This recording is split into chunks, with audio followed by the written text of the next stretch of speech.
ಅತ್ಯಂತ ಶ್ರೇಷ್ಠವಾದ ಏಕಾದಶಿ. ಒಂದು ವರ್ಷದಲ್ಲಿ 12 ತಿಂಗಳು, ಪ್ರತಿ ತಿಂಗಳಿಗೆ 2 ಏಕಾದಶಿ ಬರ್ತವೆ, ಶುಕ್ಲ ಪಕ್ಷ ಮತ್ತು ಕೃಷ್ಣ ಪಕ್ಷ. ಒಟ್ಟು ಒಂದು ವರ್ಷದಲ್ಲಿ 24 ಏಕಾದಶಿಗಳು ಇರ್ತವೆ. ಎಲ್ಲ ಏಕಾದಶಿಗಳಿಗೆ ಅದರದೇ ಆದಂಥ ಒಂದು ಮಹತ್ವವಿದೆ. ಇವತ್ತಿನ ಏಕಾದಶಿಗೆ ಏನು ಮಹತ್ವ ಇದೆ ಸರ್? ಇವತ್ತು ವೈಕುಂಠ ಏಕಾದಶಿ. ವೈಕುಂಠ ಏಕಾದಶಿ ಎಂದು ಏಕೆ ಕರೀತಾರೆ ಅಂತಂದರೆ 33 ಕೋಟಿ ದೇವತೆಗಳು ಏಕಾದಶಿ ದಿವಸ ಉತ್ತರ ದ್ವಾರದಿಂದ ಶ್ರೀನಿವಾಸ ದೇವರ ದರ್ಶನಕ್ಕಾಗಿ ಬರ್ತಾರೆ. ಸ್ವರ್ಗದಿಂದ ಶ್ರೀನಿವಾಸ ದೇವರ ದರ್ಶನಕ್ಕಾಗಿಯೇ ಉತ್ತರ ದ್ವಾರದಿಂದ ಬರ್ತಾರೆ ಶ್ರೀನಿವಾಸ ದೇವರ ದರ್ಶನಕ್ಕೆ. ಒಂದು ಆವಾಗ ಶ್ರೀನಿವಾಸ ದರ್ಶನ ಅಂತ ಯಾವಾಗ ನಮಗೆ ಶ್ರೀನಿವಾಸ ದೇವರ ದರ್ಶನ ಅಂತ ಕಾಯ್ತಾ ಇರ್ತಾರೆ. ಇವತ್ತಿನ ದಿವಸ ಶ್ರೀನಿವಾಸ ದೇವರ ದರ್ಶನ ಆಗ್ತದೆ ಅಂತ ಕಾಯ್ತಾ ಇರ್ತಾರೆ. ದ್ವಾದಶಿ ದಿವಸ ಪುಷ್ಕರಣಿಯಲ್ಲಿ ಸ್ನಾನ ಮಾಡಿ ದರ್ಶನ ಮಾಡಿ ತೀರ್ಥ ಪ್ರಸಾದ ತೆಗೆದುಕೊಂಡು ತಮ್ಮ ಸ್ಥಾನಕ್ಕೆ ಹೋಗ್ತಾರೆ. ಇದಕ್ಕೆ ಮಾರನೇ ದಿವಸ ಮುಕ್ಕೋಟಿ ದ್ವಾದಶಿ. ಇವತ್ತು ಹೇಗೆ ಎಷ್ಟು ಶ್ರೇಷ್ಠವೋ ನಾಳೆನೂ ಅದೇ ಅಂಥದ್ದೇ ಶ್ರೇಷ್ಠವಾದ ದಿವಸ. ಅದಕ್ಕೆ ಮುಕ್ಕೋಟಿ ದ್ವಾದಶಿ ಅಂತ ಹೇಳ್ತಾರೆ. ಮಹಾಭಾರತದಲ್ಲಿ ಧರ್ಮರಾಜ ಕೃಷ್ಣ ಸಂವಾದದಲ್ಲಿ ಶ್ರೀಕೃಷ್ಣನ ಹೇಳ್ತಾನೆ, ಈ ಏಕಾದಶಿ ಇದು ಪುತ್ರದ ಏಕಾದಶಿ ಅಂತಲೂ ಕರೀತಾರೆ.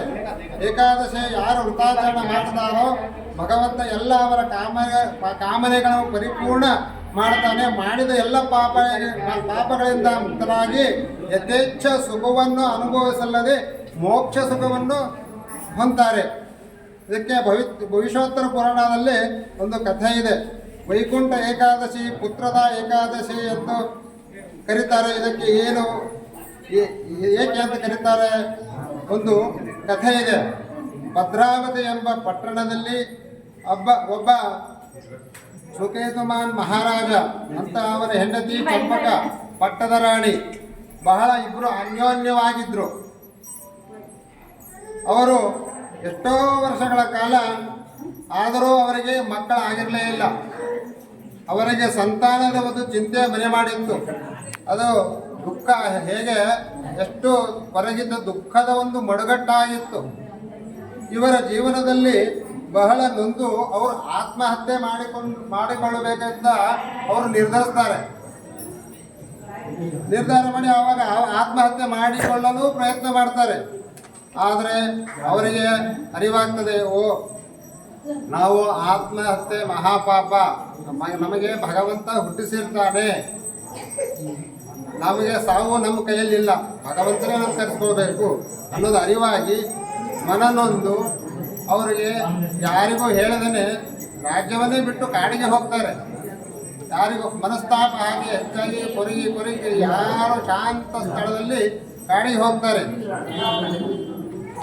ಕಾಡಿನಲ್ಲಿ ಅಲದಾಡಿ ಸುಸ್ತು ಸೋತು ಸುಕೇತು ಮಹಾರಾಜ ಒಂದು ಕಡೆ ಕೂತ್ಕೋತಾರೆ. ಸುಕೇತು ಮಹಾರಾಜ ಇಬ್ಬರು ದಂಪತಿ ಕೂತ್ಕೊಂಡಾಗ ಅವಾಗ ಬಲಗಣ್ಣು ಹಾರ್ತಾ ಇರ್ತದೆ, ಬಲಗಣ್ಣು ಚೆದರ್ತಾ ಇರ್ತದೆ.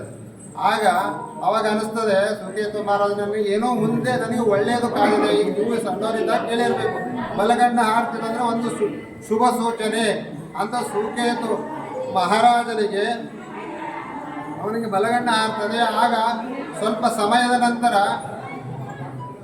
ಋಷಿ ಮುನಿಗಳು ಯಾರೋ ಒಂದು ಹೋಮ ಅವನ ಮಂತ್ರ ಯಾಗ ಯಜ್ಞ ಮಂತ್ರಗಳು ವೇದ ಪಠಣ ಮಾಡೋದನ್ನ ಈ ಸುಕೇತು ಮಹಾರಾಜನಿಗೆ ಕೇಳಿಸ್ತದೆ. ಅವರ ಹತ್ರ ಹೋಗ್ತಾರೆ ಇವರು. ಅವರ ಹತ್ರ ಹೋಗಿ ಅಲ್ಲಿ ವಿಶ್ವದೇವತೆಗಳೇ ಇರ್ತಾರೆ. ವೈಕುಂಠ ಏಕಾದಶಿ ವೃತಾಚರಣೆ ಮಾಡ್ತಾ ಇರ್ತಾರೆ. ಈ ಮೊದಲು ವೈಕುಂಠ ಏಕಾದಶಿ ಅಲ್ಲಿ ಹೋಗ್ತಾರೆ. ಅಷ್ಟು ಭಕ್ತಿಯಿಂದ ನೀವು ಏನು ಮಾಡ್ತಾ ಇದ್ದೀರಾ ಅಂತ ಇವರು ಕೇಳ್ತಾರೆ. ಅವರು ಹೇಳ್ತಾರೆ, ಅವರು ಉಚಿತವಾಗಿ ಮಾಘ ಸ್ನಾನ ನಿಮಿತ್ತವಾಗಿ ಅಲ್ಲಿ ಬಂದಿದ್ದೀವಿ ಅಂತ ಹೇಳ್ತಾರೆ. ಅದ್ರ ಜೊತೆ ವೈಕುಂಠ ಏಕಾದಶಿ ವೃತಾಚರಣೆ ಮಾಡ್ತಾ ಇರ್ತಾರೆ. ಅವರು ಹೇಳ್ತಾರೆ, ಹೇಗೆ ಈ ವೈಕುಂಠ ವೃತ ಆಚರಣೆ ಹೇಗೆ ಮಾಡಬೇಕು ಎಂದು ಹೇಳ್ತಾರೆ. ವಿಶ್ವದೇವತೆ ಹೇಳ್ತಾರೆ, ಯಾರು ಏಕಾದಶಿ ಮಾಡುತ್ತಾರೆ ಅವರು ಎಲ್ಲ ಪಾಪಗಳಿಂದ ಮುಕ್ತರಾಗಿ ದೇಹಕ್ಕೆ ಸುಖವನ್ನು ಅನುಭವಿಸುತ್ತದೆ, ಮೋಕ್ಷ ಸುಖವನ್ನು ಅಂತಾರೆ. ಅವರು ಮತ್ತೆ ಹೇಳ್ತಾರೆ, ಎಲ್ಲ ವಿಶ್ವದೇವತೆಗಳು ವೈಕುಂಠ ಏಕಾದಶಿ ಬಗ್ಗೆ ಮಹತ್ವ ಹೇಳ್ತಾರೆ. ಅದು ಹೇಗೆ ಮಾಡಬೇಕು? ವೈಕುಂಠ ಏಕಾದಶಿ ಅಂದರೆ ಹಿಂದಿನ ದಿವಸ ದಶಮಿ, ನಿನ್ನೆ ದಿವಸ ದಶಮಿ, ಒಂದು ಹೊತ್ತು ಊಟ ಮಾಡಬೇಕು. ಆಮೇಲೆ ಇವತ್ತು ಇಡೀ ದಿವಸ ಉಪವಾಸ ಇರಬೇಕು. ಆಮೇಲೆ ನಾಳೆ ದಿವಸ ದ್ವಾದಶಿ, ಅರುಣೋದಯ ಕಾಲಕ್ಕಿಂತ ಮುಂಚೆ ಈಗ ಪಂಚಾಂಗದಲ್ಲೇ ಕೊಟ್ಟಿರ್ತಾರೆ ಹರಿವಾಸರ ಅಂತೇಳಿ. ಆ ಹರಿವಾಸದಲ್ಲಿನೇ ದೇವರು ನೈವೇದ್ಯ ಮಾಡಿ ನಾವು ಪ್ರಸಾದವನ್ನು ಸ್ವೀಕಾರ ಮಾಡಬೇಕು ಅಂತ ಹೇಳ್ತಾರೆ. ಅವತ್ತಿನ ದಿವಸ ಸಾಯಂಕಾಲ ಊಟ ಮಾಡೋದಿಲ್ಲ. ಹೀಗೆ ಒಂದು ಏಕಾದಶಿ ವ್ರತ ಆಚರಣೆ. ಅವತ್ತಿನ ದಿವಸ ಏಕಾದಶಿ ಸಮಯದಲ್ಲಿ ಭಗವಂತನ ಧ್ಯಾನ ನಾಮಸ್ಮರಣೆ ಮಾಡ್ತಾ ಇರಬೇಕು, ಜಾಗರಣೆ ಮಾಡಬೇಕು ಅಂತ ಹೇಳ್ತಾರೆ. ಹಾಗೂ ಈ ವ್ರತಾಚರಣೆ ಯಾರು ಮಾಡ್ತಾರೋ ಅವರಿಗೆ ವೈಕುಂಠ ವಿಶೇಷವಾಗಿ ಪುತ್ರ ಪ್ರಾಪ್ತಿ ಆಗ್ತದೆ ಅಂತ ಹೇಳ್ತಾರೆ ವಿಶ್ವದೇವತೆಗಳು. ಈ ಮಾಡಿದ ಫಲ ಏನು ಅಂತಂದ್ರೆ, ಯಾರು ಈ ವ್ರತ ಆಚರಣೆ ಮಾಡ್ತಾರೆ ಪುತ್ರ ಪ್ರಾಪ್ತಿ ಆಗ್ತದೆ ಅಂತ ಹೇಳ್ತಾರೆ. ಆಗ ಇವರಿಗೆ ಹೇಗಾದ್ರೂ ಸಂತಾನ ಇಲ್ಲ ಅಂತ ಹೇಳಿ ಇವರು ರಾಜ್ಯವನ್ನೇ ಬಿಟ್ಟು ಕಾಡಿಗೆ ಬಂದಿರ್ತಾರೆ. ಇವರು ಅತಿ ಚೆನ್ನಾಗಿ ಹೇಳ್ತಾರೆ ಹೇಗೆ ಮಾಡಬೇಕು ಎಂಬುದನ್ನು. ಇವರು ಅವರ ಜೊತೆ ಇವರು ವೃತಾಚರಣೆ ಮಾಡ್ತಾರೆ. ಆ ವೃತದ ಫಲದಿಂದ, ದೇವರ ಅನುಗ್ರಹದಿಂದ ಅವರಿಬ್ಬರಿಗೂ ಪುತ್ರ ಸಂತಾನ ಪ್ರಾಪ್ತಿ ಆಗುತ್ತದೆ. ಅವರಿಗೆ ಸಾಕೇತು ಎಂದು ಹೆಸರವೂ ನಾಮಕರಣವಾಗ್ತದೆ. ಅವರು ಮುಂದೆ ಎಲ್ಲ ಮತ್ತೆ ರಾಜ್ಯಕ್ಕೆ ಹೋಗಿ ರಾಜ್ಯಭಾರವನ್ನು ಮಾಡ್ತಾರೆ. ಹಾಗೂ ಎಲ್ಲರಿಗೂ ಒಳ್ಳೆಯದಾಗ್ತದೆ. ಯಾರು ಈ ವ್ರತವನ್ನು ಮಾಡ್ತಾರೆ ಎಲ್ಲರಿಗೂ ಒಳ್ಳೆಯದಾಗ್ತದೆ. ಧನ ಧಾನ್ಯ ಸಮೃದ್ಧಿ ಐಶ್ವರ್ಯವನ್ನು ಲಭಿಸ್ತದೆ ಅಂತ ಹೇಳ್ತಾ, ಈ ಲಕ್ಷ್ಮೀ ತಿಮ್ಮಪ್ಪ ಭಕ್ತರಿಗೂ ಎಲ್ಲರಿಗೂ ಹಾಗೂ ನರೇಂದ್ರ ರಾಠೋಡ್ ಅವರಿಗೂ, ಸರ್ ಚೆನ್ನಾರೆಡ್ಡಿ ಸರ್ MLA ಅವರಿಗೂ ಈಗೆಲ್ಲ ಬಂದು ಎಲ್ಲ ಸೇವೆಯನ್ನು ಮಾಡಿದ್ದಾರೆ. ಎಲ್ಲರಿಗೂ ಅವರಿಗೆ ಆಯು ಆರೋಗ್ಯ ಐಶ್ವರ್ಯವನ್ನು ಕೊಟ್ಟು ಕಾಪಾಡಲಿ ಅಂತ ಈ ವೈಕುಂಠ ಏಕಾದಶಿ ಮಹತ್ವೆಯನ್ನು ಅರ್ಪಿಸ್ತಾ ಇದ್ದೇನೆ. ಶ್ರೀಕೃಷ್ಣಾರ್ಪಣಮಸ್ತು. Thank you. ತಮ್ಮ ಹೆಸರು sir? Vadiraj Achar Kanakagiri. Right, thank you sir.